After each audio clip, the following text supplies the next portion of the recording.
इस सरकार माइनॉरिटी के मदद से इस राज्य में हम कांग्रेस के सरकार बनाए।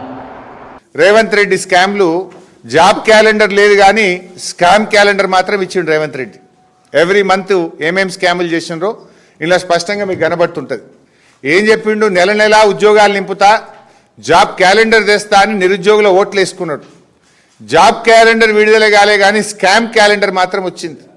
జనవరిలో సివిల్ సప్లై స్కామ్, ఫిబ్రవరిలో ఎన్టీపీసీ ఫ్లై యాష్ స్కామ్, మార్చిలో శాండ్ స్కామ్, ఏప్రిల్లో ఆర్టీసీ కాంట్రాక్ట్ల స్కామ్, మేలో బావమరిదికి ఇచ్చిన అమృత్ టెండర్ల స్కామ్, జూన్లో ఫోర్త్ సిటీ స్కామ్, జూలైలో Lagacharla Hyderabad central university land scam, ఆగస్టులో పీజీ మెడికల్ సీట్ల స్కామ్, మరి సెప్టెంబర్లో 5 లక్షల కోట్ల హిల్ టీపీ ఇండస్ట్రియల్ భూముల స్కామ్, అక్టోబర్లో పవర్ స్కామ్, నవంబర్లో సింగరేణి స్కామ్, డిసెంబర్లో నిన్న మా కేటీఆర్ గారు బయట పెట్టిండు సీఎం ఆయన పార్ట్నర్ కేఎల్ఎస్ఆర్ స్కామ్ 6,000 కోట్ల రూపాయల స్కామ్ నిన్న బయట పెట్టిండు.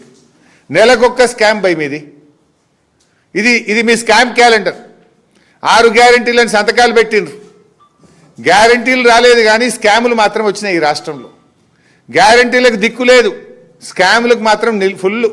గ్యారంటీలు నిల్లు, స్కాములు ఫుల్లు. ఇది మీ పాలన.